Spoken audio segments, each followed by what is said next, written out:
Imagine that cold October dawn when across all of France, royal guards simultaneously knocked on the doors of Templar knights. In a single night, as if struck by some evil spell, Christianity's most fearsome warriors, defenders of the Holy Land, protégés of kings and popes, all found themselves in prison. This was not merely an arrest. It was the beginning of one of history's greatest political spectacles, which would forever change the fate of Europe.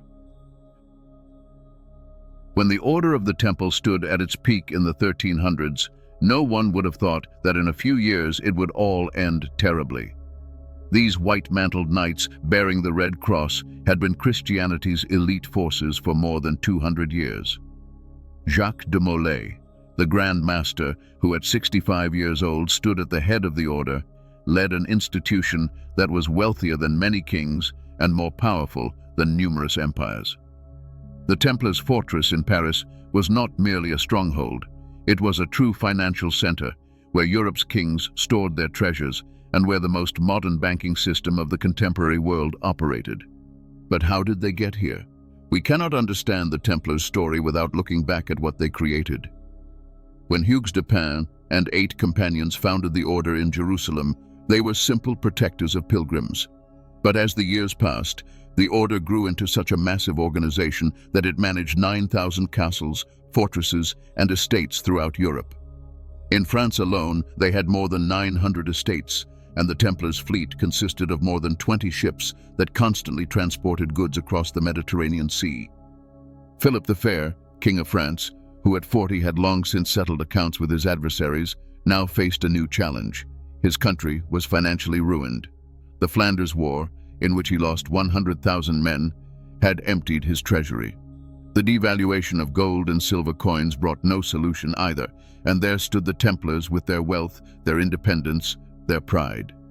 Guillaume de Nogaret, the king's chief counselor, was a man who employed every means to achieve his goal. When 25 years earlier he attacked Pope Boniface II at Anagni, he had already proven he knew no boundaries. The king and his counselor slowly and methodically prepared their strike. Guillaume de Paris, the inquisitor known as an especially loyal man to the king, had already begun gathering evidence years before. Squindeflexion, a Templar member waiting in prison for execution for other crimes, was particularly grateful when offered that he would remain alive if he testified against the order. And he testified. He told of horrors that made even the harshest inquisitors recoil in their listening. According to his claims, the Templars at secret ceremonies denied Christ, spat on the cross, and worshipped an idol by the name of Baphomet. He spoke of homosexual practices that were allegedly mandatory in the order. These accusations were not randomly so terrible. Nogaret knew precisely what crimes were needed to definitively destroy the Templars. Heresy, idolatry, and sodomy were charges for which in medieval times there existed only one punishment: the stake. When King Philip finally decided to strike, he planned the operation with such thoroughness that impresses to this day. In mid-September, he sent secret orders to all his bailiffs and seneschals throughout the land. These orders had to be kept sealed with wax and could only be opened at dawn on the 13th of October. The order was clear: all Templars must be arrested, their property confiscated. The king's representatives even wrote precisely how to interrogate the prisoners, what questions to ask them. That Friday dawn, the 13th of October, was forever written into history. When Grand Master Jacques de Molay awakened in his bed in the Templars' Parisian fortress, he had no idea this was the last moment of his last freedom. Geoffroy de Charnay, the preceptor responsible for Norman estates, was just preparing for morning prayer. Hugues de Perrot, the visiting general, was perhaps still asleep. The same fate awaited them all. Guillaume de Nogaret personally led the Parisian raid. He had to account for 120 Templars in the capital alone, and every single knight had to be arrested simultaneously, lest anyone escape. The king's men executed the order with such speed and efficiency that by afternoon more than 1,500 Templars were already in custody throughout France. Those who tried to resist quickly understood they had no chance. The royal guard surrounded every Templar fortress with weapons, and whoever didn't open the door had it broken down. Interrogations of the prisoners began immediately. Guillaume de Paris, the inquisitor, personally supervised the questionings. The torture chambers set up beneath the Parisian Louvre soon filled with the wailing of Templars. The torture methods they employed were almost unimaginable in their cruelty. The strappado, where the prisoner's hands were tied behind his back and he was hoisted by pulley until his arms nearly dislocated. The burned foot, where they slowly burned the prisoner's soul until the bones showed. Water torture, where they poured water into the prisoner's nose and mouth until creating a suffocating sensation. Within a week, they made 96 Templars confess their guilt. Grand Master Jacques de Molay, whom they tried to break first, collapsed after 2 days. The 70-year-old man who had spent his life in service to the order, who had proven his courage in numerous battles in the Holy Land, now tearfully confessed everything his torturers wanted to hear. He admitted that upon entry, he had to deny Christ, spit on the cross. Hugues de Perraud, the order's second man, also testified. Geoffroy de Charnay, the preceptor, lasted longer, but eventually he too broke. But not everyone testified. There were also those who did not bend despite the greatest tortures. More than 35 Templars died during the torture interrogations before admitting anything. Jacques de Molay's later retraction shows they knew.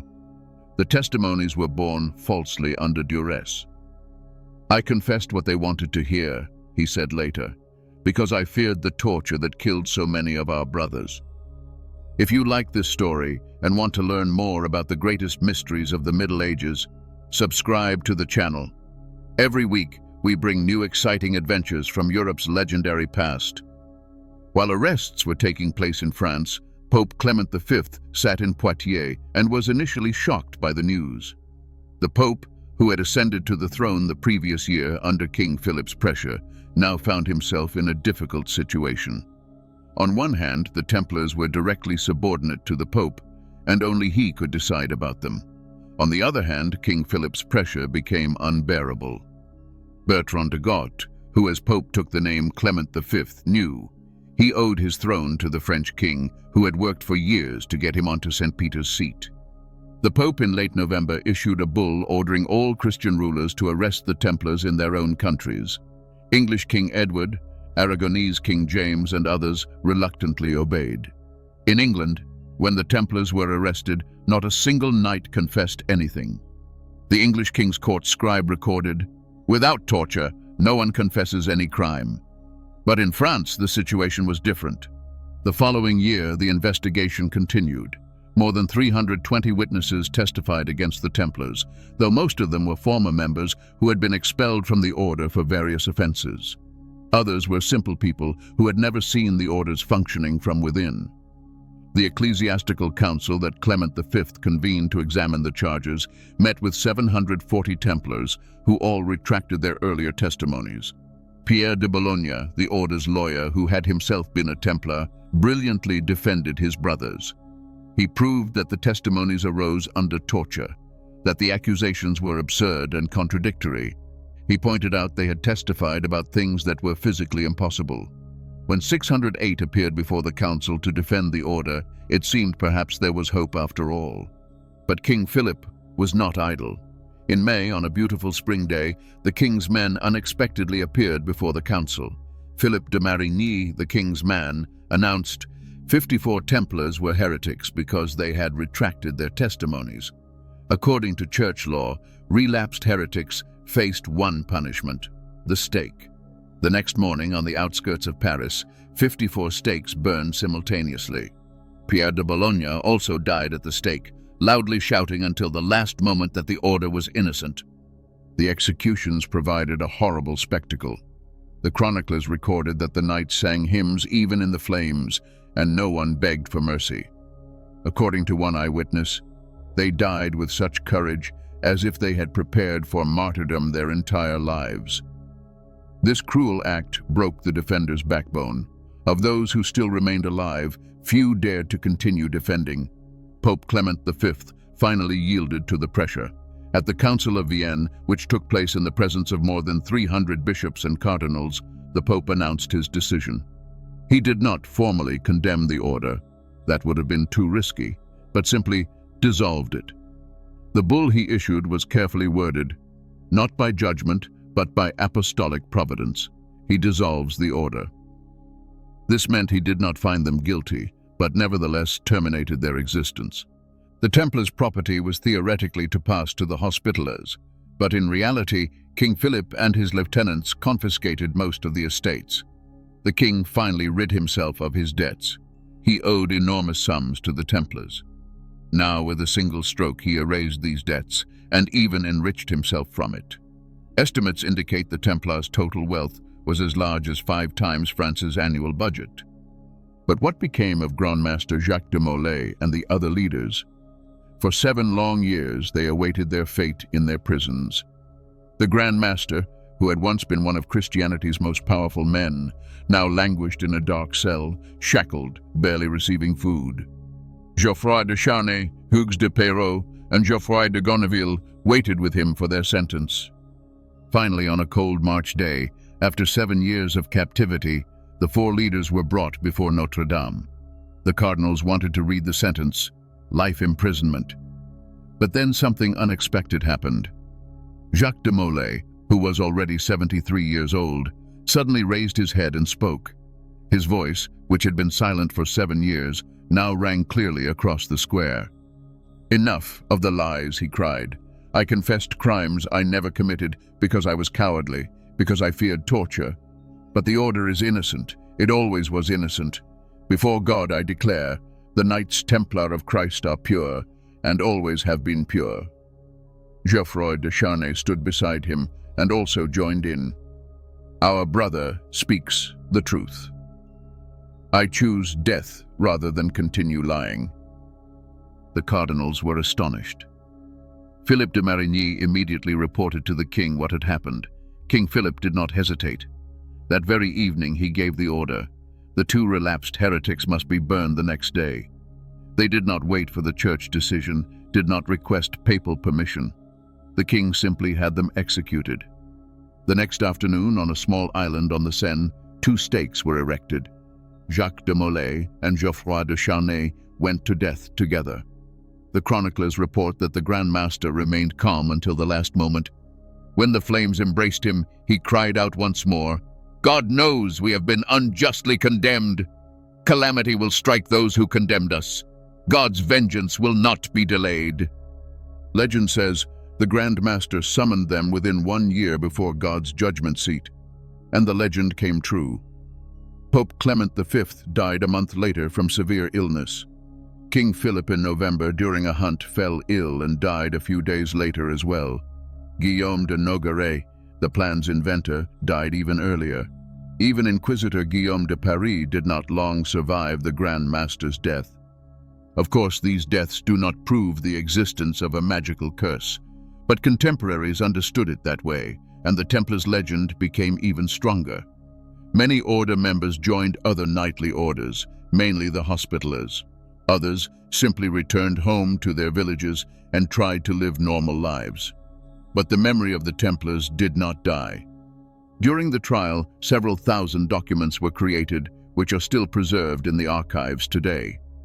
These protocols document in detail the testimonies, the tortures, the defense.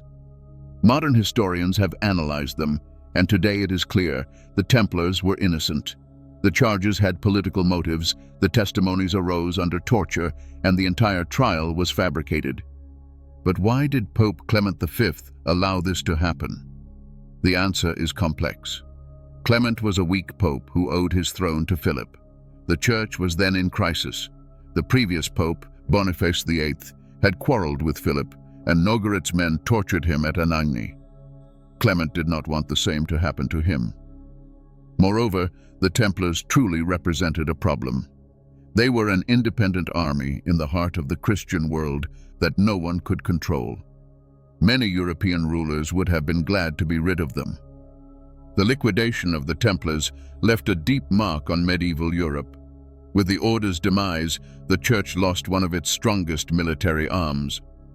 The Hospitallers tried to take over their role, but never reached the Templars' power and wealth. The financial system the Templars had built collapsed, and it took decades before others could replace it. The greatest damage, however, was perhaps not even material. The trial showed that even the most powerful institutions are defenseless when a determined king and weak pope ally against them. The Templars' tragedy created a precedent for how an entire organization can be destroyed for political reasons with false accusations. This method was repeated many times later in history. Today, more than 700 years later, the Templars' legend lives on. Countless books, films, and myths have been built around them. Many search for their lost treasure, which allegedly disappeared when the order was liquidated. Others believe the Templars possessed secret knowledge that is still hidden somewhere today. The reality was, of course, more prosaic. The Templars were simple knights who believed in their mission and became victims of political interests. Jacques de Molay's last words, however, echo through the centuries. "God knows the truth," he said at the stake. And time truly brought the truth to the surface. Today we already know the Templars were innocent. The trial took place, the knights died, but their memory cannot be erased. Every time we tell their story, those white-mantled warriors who were once Christianity's elite forces come alive again. The trial of the Templars was not just about a knightly order. It was about how power can be abused, how truth can be buried, and how the innocent can be sacrificed on the altar of politics. But it was also about how one can courageously stand for truth, even when it means death at the stake. The example of Jacques de Molay and his companions, when they retracted their false testimonies, knowing it meant death, serves as an eternal reminder that there are things more important than life. Thank you for accompanying me on this moving historical journey. If you want to continue this adventure and learn more about the mysteries of the Middle Ages, the knightly orders, and great conspiracies, be sure to subscribe to the channel. Like the video, share it with your friends, and turn on notifications so you don't miss a single new story. In the next video, we'll talk about the Hospitallers' siege of Rhodes, about heroic deeds that proved the knightly spirit survived the Templars' tragedy. See you there, and remember, history lives as long as we tell it.